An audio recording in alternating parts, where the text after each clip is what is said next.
पतितानां पावनेभ्यो वैष्णवेभ्यो नमो नमः। जय श्री कृष्ण चैतन्य प्रभु नित्यानंद श्री अद्वैत गदाधर शिवासादि श्री गौर भक्त वृंद। हरे कृष्ण कृष्ण कृष्ण हरे हरे, हरे राम राम राम हरे हरे। मुखम करोति वाचालं पंगुलं हयते यत्कृपा तमहं वन्दे परमानंद माधव। श्री गुरु दिनतरणम श्री चैतन्य ईश्वरम नमो विष्णुपादाय कृष्ण पृष्ठाय भूतले स्मि। तो गतकाली सप्तम अध्याय शेष हो जाइए ना महाबाहु प्रभु। हाँ महाराज। तो तुम अष्टम अध्याय मत पठेच। कठिन ମୁଁ ପଠେଇଦେଉଛି महाराज। कल पठे जाता ना। ଏବେ ତ ଡେରି ହବ କ୍ଲାସ ଦେବାରେ।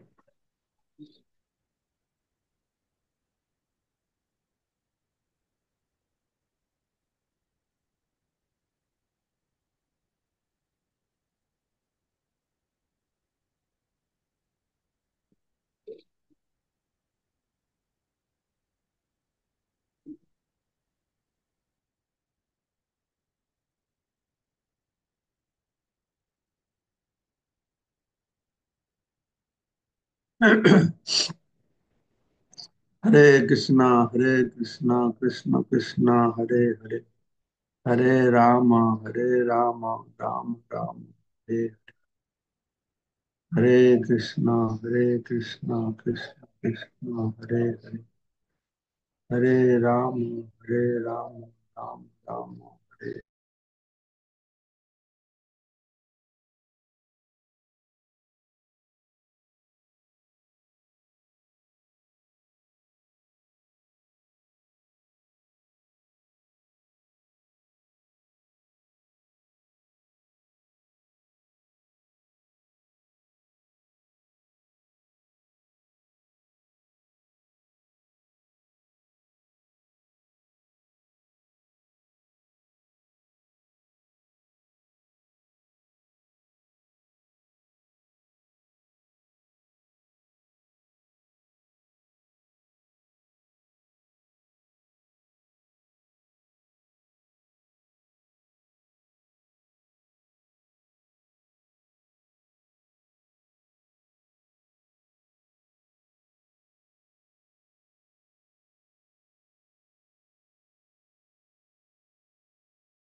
हरे कृष्ण महाराज।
हाँ,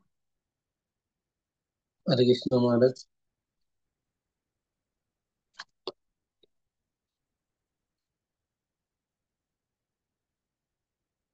ଆରେ ମୁଁ ତ ଅନେକ ବେଳ ଆଗରୁ କହୁଛି ବସୁଛି ଦିଟା ଅଫ୍ ଅଛି ମୁଁ ଜାଣିନି।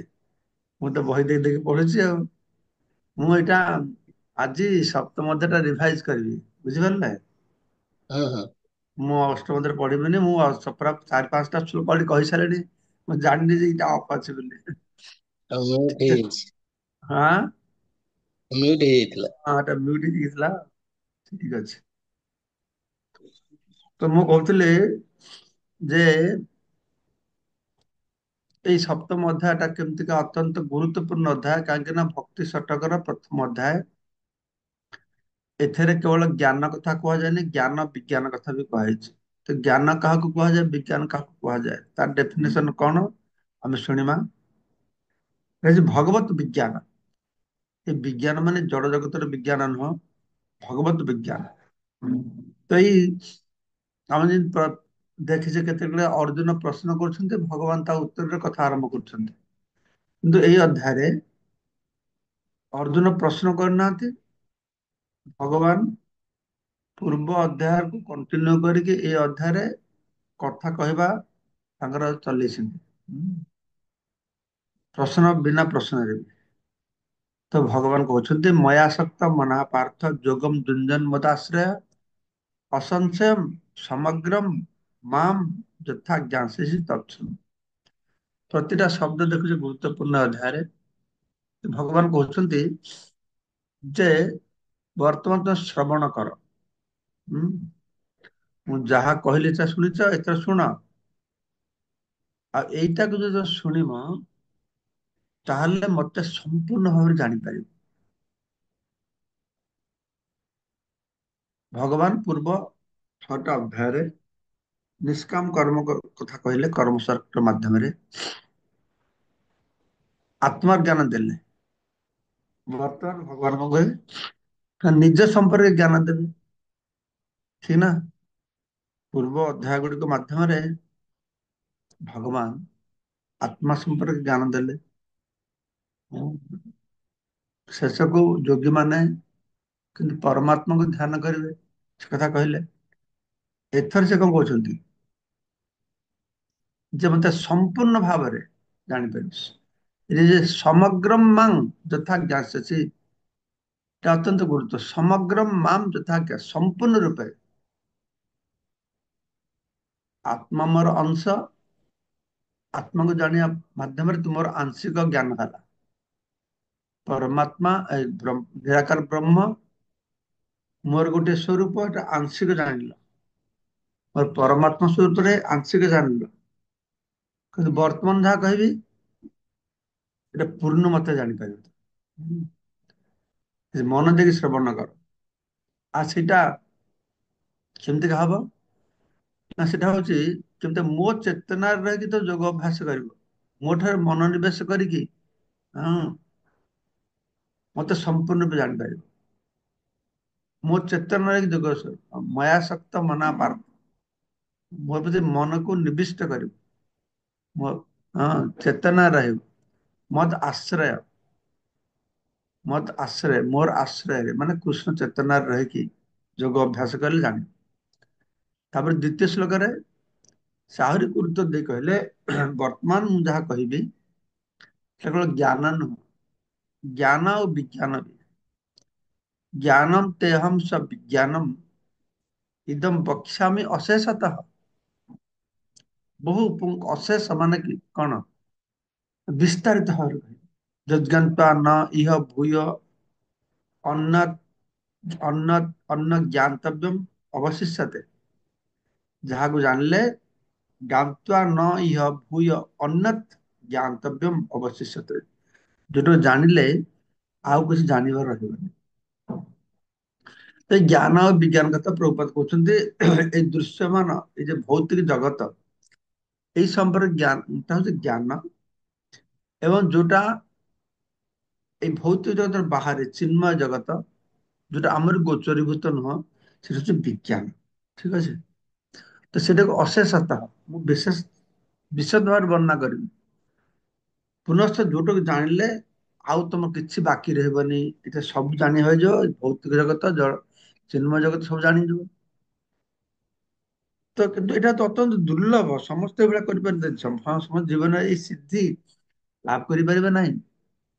ମନୁଷ୍ୟାନାଂ ସହସ୍ରେଷୁ କଶ୍ଚିତ୍ ଯତତି ସିଦ୍ଧାୟ। ହଜାର ହଜାର ମଣିଷ ମାନଙ୍କ ମଧ୍ୟରେ ସହସ୍ରେଷୁ, ହଁ, କେହି ଜଣେ ଚେଷ୍ଟା କରିବେ ଯତତି, ଏ ସିଦ୍ଧି ଲାଭ ପାଇଁ। ଯତତାମ୍ ଅପି ସିଦ୍ଧାନାଂ କଶ୍ଚିତ୍ ମାଂ ବ୍ୟତୀତ। ଏଇ ଯେ ଚେଷ୍ଟା କରିବେ, ଯତତାମ୍ ଅପି ଚେଷ୍ଟା, ଯୋଉମାନେ ଏବେ ଚେଷ୍ଟା କରିବେ ସେମାନଙ୍କ ମଧ୍ୟରୁ କ୍ୱଚିତ୍ କେହି ମତେ ଜାଣିପାରିବ। ହଜାର ହଜାର ଭିତରେ ଜଣେ ଚେଷ୍ଟା କରିବ, ହଁ, ସିଦ୍ଧି ପାଇବା ପାଇଁ କି। ଏବଂ ଯୋଉମାନେ ହଜାର ହଜାରେ ଚେଷ୍ଟା କରୁଛନ୍ତି ସିଦ୍ଧି ପାଇବା ପାଇଁ କି, ବା ସିଦ୍ଧି ପାଇଛନ୍ତି, ହଁ, ସିଦ୍ଧ ସେମାନଙ୍କ ତତ୍ଵତଃ, ଯଥାର୍ଥ ଭାବରେ ମତେ କ୍ୱଚିତ୍ କିଏ ଜାଣିପାରିବ। ତାପରେ ଭଗବାନ ତାଙ୍କର କଥା ବର୍ଣ୍ଣନା କରିଲେ। ଆରମ୍ଭ କଲେ କୋଉଠୁ? ନା କହିଲେ ନା ଜ୍ଞାନ ବିଜ୍ଞାନ, ପ୍ରଥମ ଜ୍ଞାନ ଆରମ୍ଭ କରିଲେ ଏ ଭୌତିକ ଜଗତରେ। ହଁ, এই ଭୌତିକ ଜଗତଟା କଣ? ଏ ଭୌତିକ ଜଗତଟା 8ଟା ମୂଳ ଉପାଦାନ ଦେଇକି ପ୍ରକାଶିତ ହେଇଛି। ଆମେ ଜାଣିଛେ ଚତୁର୍ବିଂଶତି ତତ୍ଵ ସମ୍ପର୍କରେ, କିନ୍ତୁ ତାର ମୂଳ ହଉଛି ଏଇ 8ଟା। ଭୂମିରପ ନଲ ବାୟୁ ଖଂ ମନ ବୁଦ୍ଧିରେବ ଚ ଅହଙ୍କାର ଇତ୍ୟମେ ଭିନ୍ନ ପ୍ରକୃତି ଅଷ୍ଟଧା। ହଁ, ଏଇ 8 ପ୍ରକାର ଶକ୍ତି, ଭୂମି ଜଳ ଅଗ୍ନି ବାୟୁ ଆକାଶ ମନ ବୁଦ୍ଧି ଅହଙ୍କାର। ଭୂମି ଜଳ ଅଗ୍ନି ବାୟୁ ଆକାଶ ସ୍ଥୂଳ ବସ୍ତୁ, ମନ ବୁଦ୍ଧି ଅହଙ୍କାର ସୂକ୍ଷ୍ମ ବସ୍ତୁ। এইଟା ହେଇଗଲା କେତେଟା? 8ଟା। ତ ଏଇଟା ହଉଛି ଭଗବାନଙ୍କର, ହଁ, ପ୍ରକୃତି, ଭିନ୍ନ ପ୍ରକୃତି, ସେପାରେଟେଡ ଏନର୍ଜି। ଏଠି ଏଟା ଆମର ପରା ପ୍ରକୃତି ଲେଖା ହେଇଛି ଓଡିଆରେ। এটা ଭୁଲ ଲେଖା ହେଇଛି ନା କଣ, ଗୋଟେ ଇଂରାଜୀରେ ଦେଖିବାକୁ ପଡିବ, ଗୋଟେ ଚେକ୍ କରିବେ। ଗୋଟେ ପରା ପ୍ରକୃତି ହବା କଥା, ଅପରା ପ୍ରକୃତି ହବ। ଅପରଂ ପ୍ରକୃତି ବିଧି ପରମ, ପରବର୍ତ୍ତୀ ଶ୍ଲୋକରେ ହବ। ସେଟା ଚେକ୍ କରିବ যে মুকুন্দ, তুমি চেক করে আমাকে বলবে কি এটা লেখা হয়েছে। ତ ସେ କହିଲେ ଏଇଟା ଯେ ଭଗବାନଙ୍କର ଭିନ୍ନ ପ୍ରକୃତି ବା ତାଙ୍କର ଅପରା ଶକ୍ତି। ଏଇଟା ଭୌତିକ ଜଗତ କଥା କହିଲେ। କିନ୍ତୁ ଏ ଭୌତିକ ଜଗତରେ ଗୋଟେ ତ ଜଡ ପ୍ରକୃତି ରହିଛି, ଆଉ ଗୋଟେ ଜୀବାତ୍ମା ରହିଛି। ସେଟା କଣ? ନା ଅପରଂ, ଅପର ଅୟମ ଇତଃ ତୁ ଅନ୍ନମ୍। ଅପର ଅୟମ, ଅୟମ ମାନେ ଏଇଟା ହଉଛି ନିଚତର, ଏଟା ହଉଛି ଅପରା। ଅପରା ମାନେ ନିଚ, ପରା ମାନେ ଉଚ୍ଚ, ପରେ। ଅପର ଅୟମ, ଏଇ ଯୋଉ 8ଟା କଥା କୁହାଗଲା, এইটা হচ্ছে নিচতর। ଅପର ଅୟମ ତୁ ଅନ୍ୟ ପ୍ରକୃତି ବିଧି ମେ ପରା। ମୋର ଆଉ ଗୋଟେ ଉଚ୍ଚତର ପ୍ରକୃତି ରହିଛି। ଅର୍ଜୁନ କହୁଛନ୍ତି এটা ମୋର ଅପରା ପ୍ରକୃତି, ମାନେ ନିଚତର ଶକ୍ତି। ତାପରେ ମୋଟେ ଉଚ୍ଚତର ଶକ୍ତି ଅଛି, ପରା ପ୍ରକୃତି ଅଛି। ସେଟା କଣ? ନା ଜୀବଭୂତା ମହାବାହୁ ଚୈତନ୍ୟ ଧାର୍ଯ୍ୟ ଜଗତ। ହେ ମହାବାହୁ ଅର୍ଜୁନ, সেটা হচ্ছে জীবভূত, জীব শক্তি। এটা হচ্ছে জড়া শক্তি, জীব শক্তি। জয়া ইদম ধার্যত জগৎ, যাহা দ্বারা এই জগৎ ଧାରଣ କରାଯାଇଛି। ଏ ଭୂତ ପ୍ରକୃତି ସହିତ, ହଁ, ଭୂତ ପ୍ରକୃତି ସହିତ ଯୁଦ୍ଧ କରିଛନ୍ତି ଏବଂ ଜଗତକୁ ଜୀବିତ ରଖିଛନ୍ତି। ଅର୍ଥାତ୍ ଏ ଯୋଉ ଅପରା ଶକ୍ତି ରହିଛି, ଭୌତିକ ପ୍ରକୃତି, ଏଇଟା ଜୀବ ଶକ୍ତି ଦ୍ଵାରା ଧାରଣ ରହିଛି। ଯେମିତିକା ଏଇ ଶରୀରଟା ହଉଛି ଜଡ, ଆତ୍ମା ଯେତେଦିନ ଥିବ ସେ ଦିନଟି ସେଟା ଧାରଣ ହେଇକି ରହିବ। ଆତ୍ମା ଚାଲିଗଲେ ବାସ୍ ଶରୀର ଅସ୍ତିତ୍ବ ଆଉ ରହିବନି। ତା ଏ ଦୃଶ୍ୟମାନ ଶରୀର ତା ସୂକ୍ଷ୍ମ ରୂପରେ ରୂପାନ୍ତରିତ ହେଇଯିବ। ତ କହୁଛନ୍ତି ଏଇ ଯେ ଦୁଇଟା ଶକ୍ତି, ପରାଶକ୍ତି, ଜୀବ ଶକ୍ତି, ଅପରା ଶକ୍ତି, ଜଡ଼ ଉପାଦାନ ଶକ୍ତି, এই দুইটা শক্তি, এতৎ যোনিনি ভূতানি, এতৎ মানে এই দুই শক্তি, এতৎ এই দুই শক্তির যোনিনি, যোনি মানে জন্মস্থান। হুম, তাକୁ କହେ ଯୋନି ମାନେ ଉଦ୍ଭବର ସ୍ଥାନ। ଏତତ୍ ଯୋନିନି ଭୂତାନି, ଭୂତ ଜୀବଭୂତ, ମହାଭୂତ। ଜୀବଭୂତ ମାନେ ସମସ୍ତ ଜୀବଗଣ, ମହାଭୂତ ମାନେ କ୍ଷିତି ଅପ୍ତେଜ ମରୁତବ୍ୟମ୍। ଏତତ୍ ଯୋନିନି ଭୂତାନି ସର୍ବାଣୀ ইতি উপধারয়, এটি জানো যে এই সমস্ত অর্থাৎ এই দুই প্রকৃতির জন্মস্থান হচ্ছে ମୁଁ, অর্থাৎ ମୋ ଠାରୁ এই দুই শক্তি প্রকাশিত হয়েছে। দুইটাই ମୋର শক্তি। অহম কৃষ্ণস্য জগতঃ প্রভব প্রলয়স্তথা। প্রভব মানে মূଳ, ସୃଷ୍ଟି, ପ୍ରଳୟ ମାନେ ଧ୍ୱଂସ। ଠିକ ଅଛି, এই ଜଗତର ମୂଳ ଆଉ ଶେଷ, ଅର୍ଥାତ୍ ସବୁ ଭଗବାନ ଠାରୁ ସୃଷ୍ଟି ହଉଛି ତ ଭଗବାନ ଠାରେ ଲୀନ ହଉଛନ୍ତି। ଅହମ୍ କୃଷ୍ଣସ୍ୟ, ଅହମ୍ କୃଷ୍ଣ, କୃଷ୍ଣ ମାନେ ସମସ୍ତ, ଅହମ୍ କୃଷ୍ଣ, କୃଷ୍ଣସ୍ୟ ଜଗତଃ ଏ ସମସ୍ତ ଜଗତର ପ୍ରଭବ ପ୍ରଳୟସ୍ତଥା, ସୃଷ୍ଟି ଏବଂ ପ୍ରଳୟ ଅର୍ଥାତ୍ ମୋ ଠାରୁ ସବୁ ସୃଷ୍ଟି ହେଇଛି, ଆଉ ପ୍ରଳୟ ହେଲେ ମୋ ଠାରୁ ସବୁ ଆସିକି ଅବସ୍ଥାନ କରିବେ। ମାନେ ମୋ ଠାରେ ଥିଲେ ସବୁ ପ୍ରକାଶିତ ହେଲେ, ପ୍ରଳୟ ହେଲେ ସବୁ ଅପ୍ରକାଶିତ ମୋ ଠାରେ ଅବସ୍ଥାନ କରିବେ। କୋଉଟା ନା ଏତତ୍, এই দুই প্রকৃতি বা দুই শক্তি, অর্থাৎ এই শক্তি দুটা প্রকাশিত হতে অপ্রকাশিତ হতে। ঠিক আছে, ତ ଭଗବାନ ତାଙ୍କର ଏ ଭୌତିକ ଶକ୍ତି କଥା ବର୍ଣ୍ଣନା କରିବା ପରେ କହୁଛନ୍ତି ଯେ ତାଙ୍କର ଅନନ୍ୟ ସ୍ଥିତି,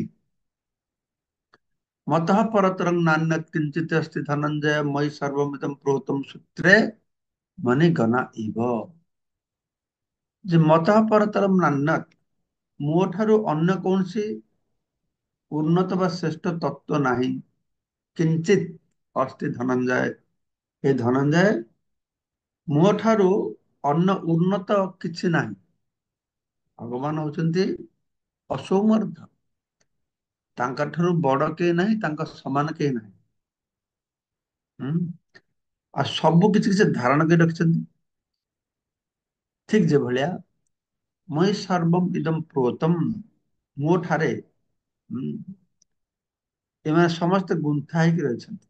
ଯେମିତିକା ସୂତ୍ରେ ମଣି ଗନାଏ, ଗୋଟେ ମଣିର ହାର ଅଛି, ସେ ମଣିର ହାରକୁ ଗୋଟେ ସୂତା ଦେଇକି ବନ୍ଧା ହେଇଥାଏ ନା, ସୂତାଟା ଖୋଲିଦେଲେ ମଣି ଆଉ ହାର ରହିବନି, ମଣି ରହିପାରେ କିନ୍ତୁ ହାର ରହିବନି।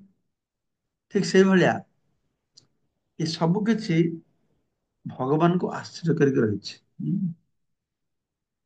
ଏ ଭୌତିକ ଜଗତରେ ଯାହା କିଛି ଦେଖୁଛେ ତ ଭଗବାନଙ୍କୁ ଆଶ୍ଚର୍ଯ୍ୟ କରି ରହିଛି। କେମିତି ତାହେଲେ ଭଗବାନ ସବୁ কিছুକୁ ଧରିକି ରଖିଛନ୍ତି, ସବୁ কিছুର ଅସ୍ତିତ୍ୱଟା ଭଗବାନଙ୍କ ଉପରେ କେମିତି ନିର୍ଭର କରୁଛି, ସେ ଗୋଟି ଗୋଟି ବୁଝାଇବି। ରସମ୍ ଅପ୍ସୁ କୌନ୍ତେୟ ପ୍ରଭାସ୍ମି ଶଶିଶୂଦୟ ପ୍ରଣବ ସର୍ବେଦେଷୁ ଶବ୍ଦକ୍ଷେ ପୌରୁଷଂ ନୃଷୁ। ତ ଜଳର ଗୁଣଟା ହଉଛି ସ୍ୱାଦ, ଯେ କ୍ଷିତି ଅପ୍ତେଜ ମରୁତବ୍ୟମ୍ ଅଛି ନା, ସେ କଥା ବର୍ଣ୍ଣନା କରିବେ। ସେ କହିଲେ ଯେ ମୋର ଅପର ଶକ୍ତି ହଉଛି କ୍ଷିତି ଅପ୍ତେଜ ମରୁତବ୍ୟମ୍,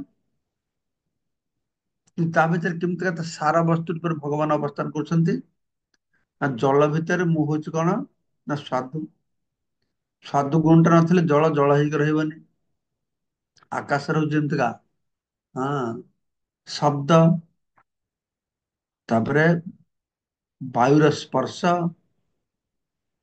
ଅଗ୍ନିର ହଉଛି ରୂପ, ଜଳ ହଉଛି ସ୍ୱାଦ, ସ୍ୱାଦ ଗୁଣ ନହେଲେ ତ ଜଳର ଅସ୍ତିତ୍ବ ରହିବନି।